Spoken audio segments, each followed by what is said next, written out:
c'est toujours le médecin, mais également le militant associatif que je vous propose de retrouver pour réagir sur un sujet d'actualité qui nous intéresse, qui nous passionne, qui exacerbe les passions, c'est les relations, de manière élargie, les relations franco-algériennes. Et la question que je voudrais vous poser à vous, docteur Sihoussine, ce matin, c'est qu'est-ce que ça signifie être franco-algérien aujourd'hui? D'ailleurs, est-ce que c'est la définition que vous vous accorderiez? Je ne sais pas ce que ça veut dire être franco-algérien. Je sais, parce que en fait, on est une seule personne. Donc être franco-algérien, ça donne l'idée d'un être hybride. Peut-être que c'est ce que nous sommes, ou d'un être à deux dimensions. Et ensuite, si on parle de deux dimensions, il faut voir quel est le pourcentage de la dimension de l'un et la dimension de l'autre. Et ça, c'est très difficile à dire.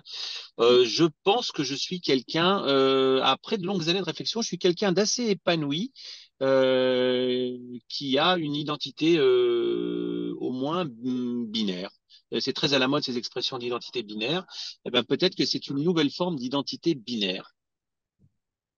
Vous vouliez réagir parce que vous trouvez qu'effectivement, en tant que franco-algérien ou algérien vivant en France, nos compatriotes, nous-mêmes d'ailleurs, nous ne réagissons pas suffisamment au sujet, aux tensions et que les médias nous servent, comme souvent malheureusement, des référents auxquels on ne s'associe pas.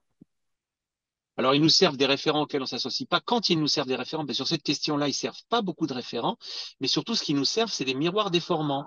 Bon, on répète à l'envi qu'il y a quelque chose comme 5 millions ou 7 millions de personnes qui ont un lien entre la France et l'Algérie dans leur histoire, que ce soit des Pieds Noirs, que ce soit des Franco-Algériens, des Harkis, des Algériens. Donc, c'est vraiment une population conséquente et qui devrait sans doute, de mon point de vue, être encore un petit peu plus investi dans ce qui compte dans la société, c'est-à-dire dans les médias, en politique, dans les associations, ils sont quand même assez représentés, mais dans les endroits où on peut changer les choses, on devrait pouvoir agir et être des vrais acteurs de ce pays.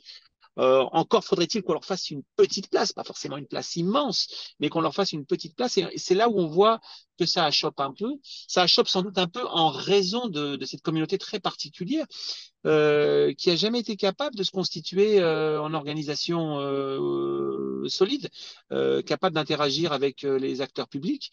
Et on parle à envie de la division qui règne chez les Franco-Algériens. C'est probablement une réalité. Sinon, ce serait une communauté qui serait extrêmement courtisée. L'influence de nos compatriotes d'origine arménienne est beaucoup plus importante, alors que numériquement, ils sont beaucoup moins nombreux que nous. Et là, on voit qu'il y a quand même quelque chose à faire, ne serait-ce que pour pouvoir, de temps en temps, remettre l'église au milieu du village quand on entend un peu tout et n'importe quoi sur l'Algérie, sur les Algériens, sur l'immigration et qu'on méconnaît notre contribution à la richesse, à tout point de vue de ce pays. Mais docteur Sihassil, pardonnez-moi si, reprenez-moi si je dis des bêtises. Ce sujet, cette conversation, on l'a déjà eu il y a quelques années. Donc, qu'est-ce qui manque en fait à cette communauté à laquelle on appartient pour être visible dans les zones stratégiques et se faire reconnaître au même titre que des communautés qu'on vient d'évoquer, qui sont sans doute en plus en nombre moins important et enfin, oui, c'est simplement on parle souvent de nous pour de mauvaises raisons. On parle souvent de nous pour mauvaise raison. Je pense qu'il manque à cette communauté, c'est sans doute des leaders, c'est sans doute de la discipline. Et ça, c'est sans doute un trait de personnalité des Algériens, l'indiscipline. Parce qu'avec un peu de discipline, on pourrait organiser les choses, créer une association, et puis il faudrait que les Algériens acceptent de se reconnaître dans des leaders et acceptent vous savez, il y avait une blague dans les années 90 où Felac disait qu'à l'époque où il y avait 23 millions d'habitants en Algérie, il disait il y a 23 millions de partis qui ne sont pas toujours d'accord avec eux-mêmes parce que des fois, dans un parti, il y en a deux. Il faudrait que les Algériens sortent un peu de cela pour accepter d'être représentés par des leaders, pour que ces leaders soient respectables et sérieux et animés de bonnes intentions, et qu'ils les laissent faire pour promouvoir la défense des particularismes, des besoins spécifiques, des préoccupations particulières de cette communauté, et d'accepter d'avoir des porte-paroles. Et donc, c'est probablement ce qui manque pour cette communauté. Il y a eu plusieurs tentatives. J'ai moi-même participé à quelques-unes d'entre elles et ça s'est souvent fini queue de poisson ou en eau de boudin, vous choisirez ce que vous voudrez comme expression. Alors, on appartient pardon, à une diaspora, parce que c'est comme ça qu'on qualifie effectivement les communautés étrangères qui vivent en dehors de leur pays. On appartient à une diaspora dont on dit qu'elle est souvent exclue de la société civile algérienne. C'est pour ça que je reviens peut-être à ma question initiale. Qu'est-ce que ça signifie être franco-algérien? Vous y avez répondu, mais est-ce qu'on est considéré comme réellement des vrais Algériens à proprement parler de l'autre côté de la Méditerranée? Il y a pas de problème d'accueil ou de relation avec la diaspora algérienne en France. En Algérie, on est toujours très bien reçu. Il n'y a personne qui vous pointe du doigt. Néanmoins, il y a enfin, une sous-estimation de ce que pourrait apporter cette diaspora. Si l'Algérie développait une politique cohérente et ouverte dirigée vers cette diaspora en lui facilitant les choses parce que c'est très compliqué. Ils sont pas toujours forcément parfaitement arabophones. Ils parlent l'arabe darja ou le berbère, mais ils maîtrisent pas l'arabe littéral. Et s'ils connaissent pas forcément les arcanes de l'administration qui sont très complexes en Algérie, ils savent pas quel est le guichet auquel ils doivent s'adresser. Alors, si l'Algérie créait une espèce de guichet unique, mettez en place une procédure simplifiée, facilitée pour encourager les Algériens à acheter des logements, les Algériens à venir investir, les Algériens à venir apporter leurs talents. Et on sait qu'ils sont nombreux. Il y a quand même dans la communauté algérienne expatriée des gens qui sont à tout point de vue remarquables, avec des parcours professionnels et des compétences qui sont très très rares. Hein. Si l'Algérie vraiment se penchait sur cette question-là, elle pourrait avoir des consultants, elle pourrait avoir des experts, elle pourrait avoir des formateurs, elle pourrait avoir des investisseurs, elle pourrait avoir des industriels, elle pourrait avoir des commerçants, notamment dans le domaine du tourisme. On sait qu'une bonne partie des hôtels parisiens appartiennent à des Algériens, par exemple, qui a une grande expérience des Algériens dans la brasserie, restauration. Et donc, il y aurait des apports inestimables. Alors, chaque fois, il y a des tentatives, mais ça va jamais jusqu'au bout. Oui.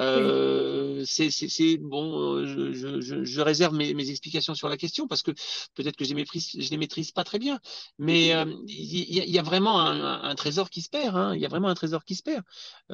Et puis les Oui. Algériens gardent quand même, c'est très particulier ce peuple. Hein. Même la diaspora, à bout de 3, 4 générations, garde un attachement viscéral à l'Algérie. Moi, je suis très, très surpris de voir des gens qui sont installés en France depuis 3, maintenant 4, voire 5 générations et qui ont encore cet amour de l'Algérie. Donc ça, c'est un capital immense, hein, très, très, très, très précieux. Et on assiste, vous évoquez sur les échanges entre la France et l'Algérie, on assiste à un certain fléchissement parce qu'il y a quelques années de ça, nombre de ces jeunes Algériens installés en France de la deuxième, voire troisième génération aspiraient à aller s'installer en Algérie. Et on se rend compte qu'aujourd'hui, effectivement, c'est moins l'Algérie que d'autres pays qui attirent, sans doute pour les raisons que vous avez évoquées de difficultés d'installation ou d'adaptation liées aux langues locales qu'on ne maîtrise pas toujours. Quel est votre avis, quelle est votre analyse sur les tensions entre la France et l'Algérie qu'on vit au quotidien?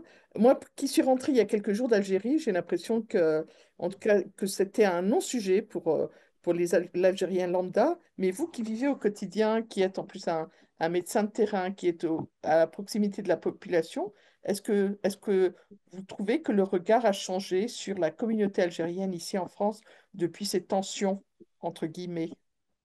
Le regard sur la communauté algérienne en France n'a pas changé. Les Français n'ont pas changé leur regard sur les Algériens parce que quand ils voient leurs voisins, ils ne voient pas un Algérien, ils voient leurs voisins. Quand ils voient leurs collègues, ils voient leurs collègues. Et je pense que là, il n'y a pas de changement. Par contre, le regard sur l'Algérie est en train de changer. Et on voit bien que bon, cette polémique est assez ridicule, assez médiocre et puis pas très, très bien menée. Parce que quand on voit les dissensus qui peuvent exister entre le président et le premier ministre, par exemple, le président et le ministre de l'Intérieur, le ministre de l'Intérieur et le Premier ministre, on sent quand même que là, on n'est pas dans une position neutre, que derrière, il y a des agendas personnels qui se jouent. On a très bien compris que Monsieur le ministre de l'Intérieur a comme objectif se donner une légitimité, augmenter son volume d'épaules pour remporter la présidence des Républicains et qui sait être le candidat de la droite qui gratte un peu des électeurs perdus 16. au RN. pour 2027.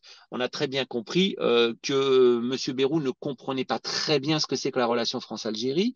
Et on se lance dans une provocation qui est stérile parce que les Algériens, ça, c'est le meilleur moyen de discuter avec les Algériens, c'est pas de chercher à leur tordre le bras. Ça prouve bien qu'on ne cherche pas à discuter avec eux et qu'on ne cherche pas à régler la question des OQTF ou la question des Ouais. accords ou la question de l'immigration, mais qu'on cherche surtout à faire du spectacle, du clash comme on le fait sur les réseaux sociaux, comme on l'a fait sur TPMP. Là, c'est une espèce d'anonisation, de trumpisation de la scène politique française. Et c'est assez le reflet de la médiocrité de beaucoup de nos politiques qui sont aujourd'hui ceux qui sont supposés nous servir, puisque l'étymologie du mot ministre, c'est serviteur. Donc oui, on est tout contrit par tout déçu, j'ai presque envie de dire tout dégoûté du bas niveau de ces débats, hein. Pourtant, et c'est pas la première fois qu'on assiste à ces relations un peu conflictuelles, tendues entre deux pays qui sont amenés finalement, qui ont une histoire commune dont on va pas rappeler le passé, mais ouais, l'importance. Mais voilà, c'est pas la première fois.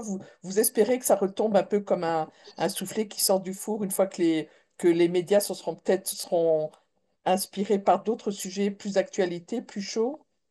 Bah, écoutez, il est normal que deux pays avec une relation aussi passionnelle aient des petits pics de fièvre. Mais là, on est allé un petit peu plus loin que d'habitude et on n'est pas dans une polémique qui peut se régler par des discussions. Moi, il faut faire un appel à la responsabilité. Il faut que les deux parties cherchent à retrouver des canaux de négociation comme le font tous les États responsables. Et il faut arrêter de faire des grands discours, de laisser fuiter des notes dans la presse, de se contredire, parce que là, on a plus l'impression que c'est la politique de Gribouille qui est menée à Mm. Paris qu'autre chose. Et la France et l'Algérie ont tellement d'autres choses à faire ensemble, tellement d'autres choses à se dire, qu'il faut qu'ils reviennent à une relation un peu plus sereine et un peu plus apaisée, qu'on Ouais. arrive quand même une fois pour toutes à mettre sur la table les dissensus et qu'on cherche à les régler de manière intelligente. La question mémorielle, la question des accords économiques, la question des échanges de population, et puis on repart sur une base un peu plus solide. Ouais. Chacun, dans une négociation, doit laisser un peu de lui-même. Et éviter d'opposer systématiquement les OQTF au nombre de visas touristiques qui sont délivrés, par exemple, pour les ressortissants algériens. C'est C'est deux vraiment... questions, c'est deux questions absolument différentes. On va pas assimiler. Ça me fait penser un peu à Jésus-Christ. Vous savez, quand on a demandé aux Juifs de choisir entre les deux bandits et Jésus-Christ, et que finalement ils ont choisi la grâce pour les deux bandits, Barabbas, si je me souviens bien. On est à ce niveau-là. C'est pas comme ça que ça fonctionne. Les gens qui viennent faire du tourisme en France, les gens qui viennent étudier en France, les gens qui viennent dépenser de l'argent en France, c'est fait partie des échanges normaux entre deux peuples. On sait que quand même, il fut un temps où il y avait 1 million de visas algériens. Les commerçants de Marseille, de Paris et de sa banlieue et de la région lyonnaise se frottaient les mains quand les Algériens arrivaient. On venait acheter des voitures, on venait acheter des vêtements. Et si les Algériens ne viennent pas les acheter en France, ils iront les acheter ailleurs. Et C'est clair. l'Algérie est un pays qui a un fort pouvoir d'achat. La valeur des échanges entre l'Algérie et la France l'an dernier, c'est 12 à 13 milliards d'euros. Ce n'est pas n'importe quoi.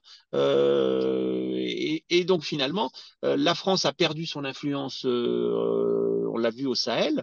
Elle s'est fâchée avec le Mali, elle s'est fâchée avec le Niger, elle s'est fâchée avec le Burkina, elle s'est fâchée avec le Sénégal, elle s'est fâchée avec le Tchad. Bon, il y a un moment, il faut garder son capital, il faut chercher des alliances et pas des conflits. Mm. La partie algérienne n'est pas partie facile, hein. Ça, elle est pas connue pour ça. Mais on peut toujours arriver à s'entendre entre gens de bonne volonté. Et c'est l'intérêt, encore une fois, des deux parties. Il y a trop de liens en commun. C'est comme un couple qui a plusieurs enfants ensemble. Mm. Avant de Mm. divorcer, il faut bien réfléchir. Il faut bien réfléchir aux conséquences. Ouais. Et Sur je chacun voudrais des pas, enfants. je voudrais pas qu'il se passe pour les Franco-Algériens ce qui se passe dans les couples divorcés, dont on dit que quand c'est les parents qui boivent, c'est les enfants qui trinquent.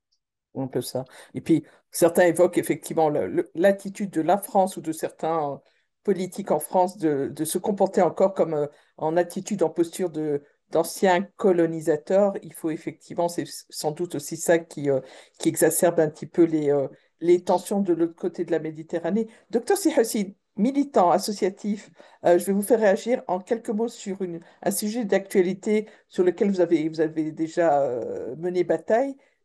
On a appris, il y a deux jours de ça, qu'un certain nombre de médecins, de PADU, comme on les appelle, donc de médecins, de praticiens à diplôme hors d'Union européenne, donc grosso modo les médecins à diplôme étranger, se mettent en grève de la... Extra-communautaire. Ouais, ouais, se mettent en grève de la faim. Qu'est-ce que ça inspire pour vous? Est-ce que il n'y a rien Ouais. de nouveau? Alors, bon, c'est toujours émouvant d'apprendre que quelqu'un se met en grève de la faim parce que c'est l'arme ultime et que ça souligne quand même le désespoir de ces gens-là qui, pour le coup, ne sont pas des délinquants, qui, pour le coup, ne sont pas des feignants, qui, pour le coup, ne sont pas des assistés, qui, pour le coup, ne sont pas des demandeurs d'allocation et qui ont une vraie utilité dans un système de santé dont on connaît l'état et qui travaillent dans l'hôpital public parce que plus grand monde ne veut y travailler compte tenu de la dégradation de celui-ci. On a l'impression effectivement que c'est l'histoire mille fois racontée. Ces combats, ils ont bientôt 40 ans, avec une épuration de ce qu'on appelait du stock de médecins qu'on finit par régulariser après un certain nombre d'années, en général 8 à 10 ans, et puis constitution d'un nouveau stock de médecins à régulariser. C'est un processus sans fin.